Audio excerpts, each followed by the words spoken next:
Alright, so pag-usapan na natin kung bakit ka dapat bumili ng Z900. Sabi nga nila kung mapapa-trouble ka, mapapa-away ka, pwede mong gawing weapon to yeah. Sobrang tigas. Alright, so first time natin gagamitin si Z9 this year. And kinabitan din muna natin ang silencer. Tahimik na yan ang lagay na yan For this year kasi ayokong dumagdag sa noise pollution. Pero firm believer kasi ako na kung nakamotor ka, dapat malakas yung exhaust mo, or at least louder than stock, kasi it's safer pag dinig ka ng mga kasama mo sa kalsada.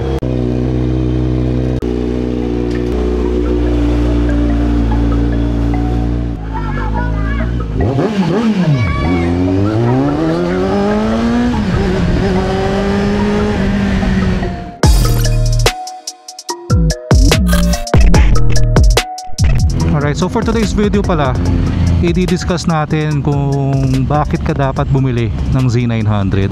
Recently kasi napapadala sa ang tanong sa atin kung pwede ba to sa beginner, or ano daw ba ang okay na first big bike. So magandang topic yan. Pero bago natin pag-usapan, daan lang tayo mabilis sa Kawasaki sa planta. May i-check lang ako. And ito palang silencer na kinabit natin, maingay pa rin naman, or malakas pa rin yung exhaust natin. Pero pag wala kasi, sobrang bulahaw lang and minsan sumasakit na rin yung T2 ears ko. And for me naman, whether may silencer or wala, it serves the purpose na. Kumbaga rinig na ako sa kalsada ng mga kasabay nating motorista.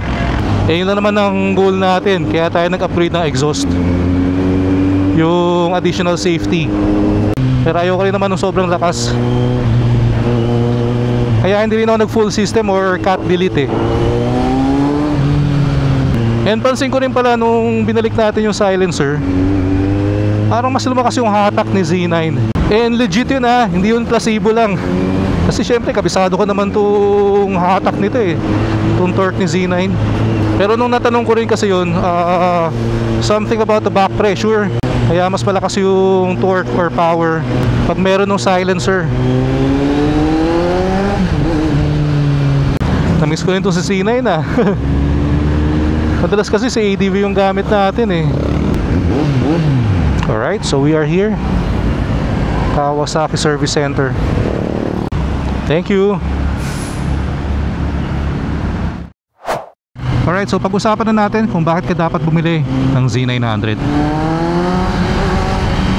So yung mga i-share ko na reason base sa akin kung bakit ko napili itong Z900 as my first big bike. So quick history lang pala, kaya rin Newbie Rides yung pangalan ng channel natin. Natuto lang ako magmotor last 2022. And before that, never ako nagkaroon ng motor yung kahit scooter, wala talaga, totally. So nag-aral ako nun sa Honda Safety Driving Center. And after ko matuto, ang una kong motor na nabili is yung Yamaha MT-03. I got it March 2022. 321cc yun, and first ever motorcycle. Kaya for me, nag-enjoy din ako. Pero after a few months, siguro yun, na-outgrow kagad natin yung MT-03. So binenta natin, and we got this, the Z900, noong July 2022. First ever big bike natin. Kaya siguro first on the list na rin kung bakit ka dapat bumili ng Z900 is yung riding modes. So itong Z900 meron tong 4 riding modes. Unang-una yung rain, which is yung mas mahina yung power, and naka-max yung traction control. So nung una ko nakuha si Z9, siguro mga unang 2 linggo, naka-rain mode ako nun habang ginagamay ko. Yung rider naman, pwede mo nang i-customize yung power, yung traction, it's up to you. Then yung road, yun yung pinaka normal riding mode, maximum power, and tamang tama lang yung traction control. And yung sport naman, for me, medyo aggressive yun. Kaya kung gusto mong bumakbak or magta-track ka, pwede mong piliin yung sport. Pero for me, ano lang ako, lagi lang akong road. Ito yung for me pinaka-comfortable. Dati kasi nag-sport mode ako, parang medyo jerky yung throttle ko eh. Siguro mas aggressive nga kasi yung ride dun. So moving sa next one is yung very smooth na 948cc engine and inline 4. Syempre pag sinabi mong inline 4, alam na yan, hindi matatawaran yung tunog niyan. For me, best sounding motorcycle talaga yung inline 4. Again, para sa akin lang yun ha. Syempre iba-iba naman ang preference yan.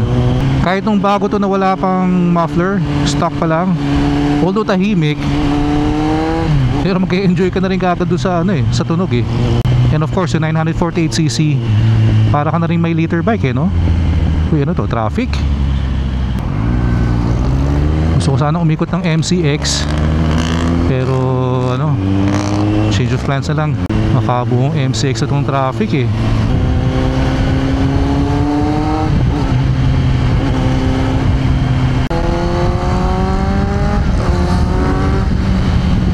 So again, so going back, kaya ako naglakas loob kumuha ng Z900 kahit first big bike ko. Inisip ko rin yun eh, kasi yung MT-03 na na-outgrow ko after a few months, iniisip ko pag dumaan pa ako ng mga around 600cc bikes, 500 to 600cc, eh baka after a few months ma-outgrow ko rin kagad ulit. Napakahirap magbenta ng motor. Kaya for me, ito ang pagkuha ng Z900 948cc, parang ano na rin eh, future proofing or upgrade proofing, para alam mong pang matagalan na, hindi yung after a few months mabibitin ka na, di ba? And again, ang kagandahan ng 948cc or yung higher cc, very smooth yung engine. Kasi yung mga ibang middleweight bike, mga around 500 to 600cc, kaya rin namang bumilis yan eh, kaya rin bumakbak. Kaso nga lang, syempre pag sa higher speed, mas galit na yung makina nun. Kaya minsan may mararamdaman ka ng vibration. Pero itong sa Z900 kasi, kahit bumakbak ka high speed, very smooth pa rin talaga. Kumbaga hindi hirap yung makina. And again, since inline 4 to, pag kinabitan mo to ng aftermarket na exhaust, eh game over na.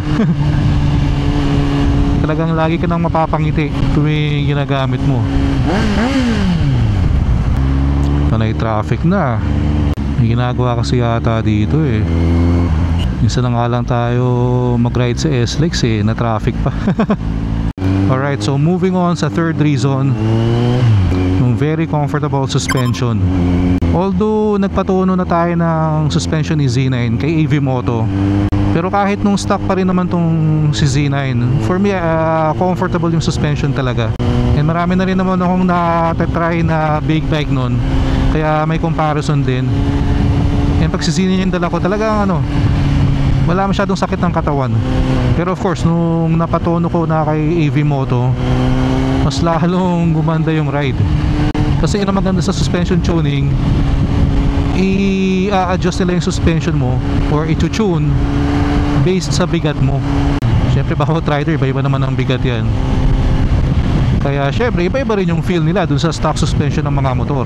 Pero nung nagpa-suspension tuning ako kay AV Moto 2 years ago pa yun eh. Kaya nga feeling ko need ko nang bumalik sa kanila. So feeling ko mas bumigat na ako from 2 years ago eh. Ito yung nakakamiss pag ano eh, pag scooter gaming ka. Siyempre hindi ka pa nakapasok ng expressway eh. Kaya namiss ko tong open road eh, oh. Yung feel mo talaga yung hangin sa katawan mo. Alright, so move tayo sa pang-apat na reason. Yun yung ergonomics ni Z900. As we all know, very comfortable ang position mo dito, riding position, naked bike. May pagka-aggressive ng konting-konti, pero still upright ka pa rin, upright yung position mo. Nasa Tito age na kasi tayo, kaya hindi ko na kaya magtiis pogi sa mga sport bike. And for me, sport bike talaga ang pinaka-pogi, pinaka-maangas pagdating sa mga motor. Pero kung hindi kaya ng katawan mo yung riding position ng sport bike, eh next best thing na itong naked bike. And wala pa akong pinapalitan dito ha, yung upuan stock, yung foot pegs, yung position stock, Saktong sakto lang sa akin. I'm 5'8". Although marami na akong kilala mga naka C9 na nag-upgrade nung rear set para mas aggressive yung position ng paa mo. Pero for us, ako goods na goods ako dito sa stock.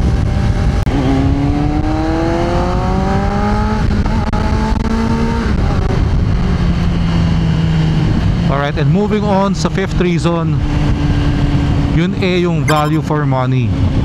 Itong Z900 nung bagong labas, I think back in 2022, ang starting SRP nito is 505,000 pesos. So swerte yung mga nakakuha nun sa ganung presyo. Hindi na ako maabot eh. Kasi nung time na kumuha ako, nagtaas na, katataas lang. 550,000 pesos na yung standard.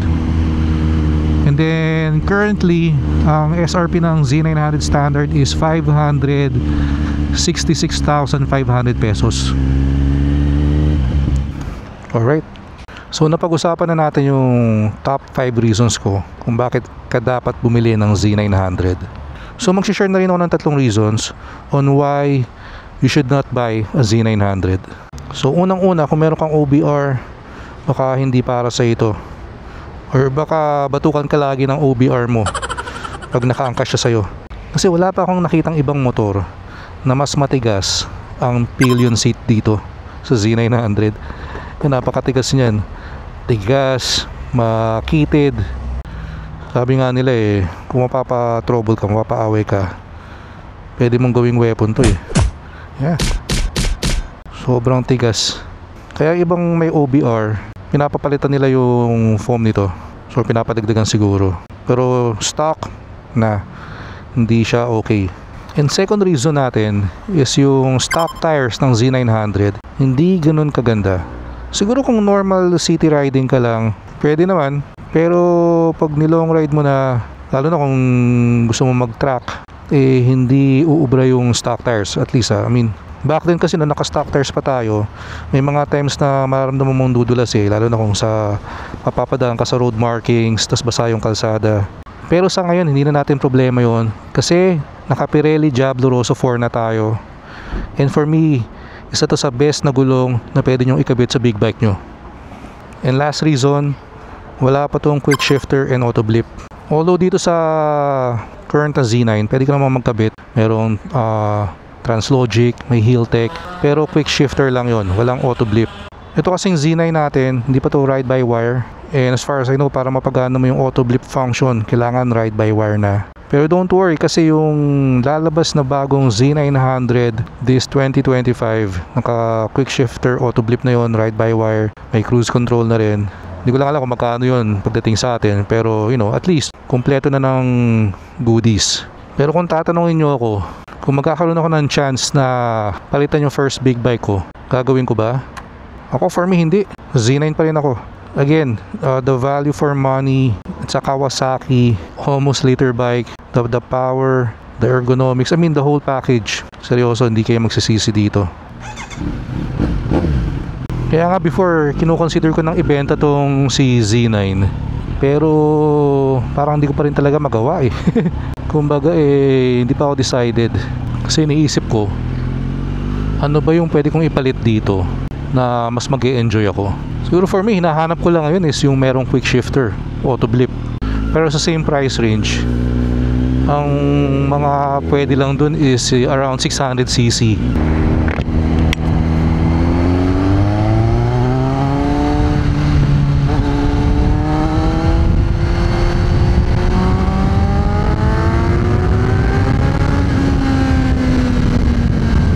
Pero baka ma-miss mo rin yun yung ganun takbuhan pag nag 600cc ka. Kaya for keeps na muna natin to si Z9. Not unless merong offer na talagang impossible to refuse. Pero so far wala pa naman. Come on, tagal ko na hindi nag-ride dito. Malinis na pala to. Parang huling daan ko dito na nakamotor, naka Z9, puro puno pa dyan. So sa mga nagbabalak bumili ng first big bike nila, kino-consider tong Z900, Sana nakatulong tayo.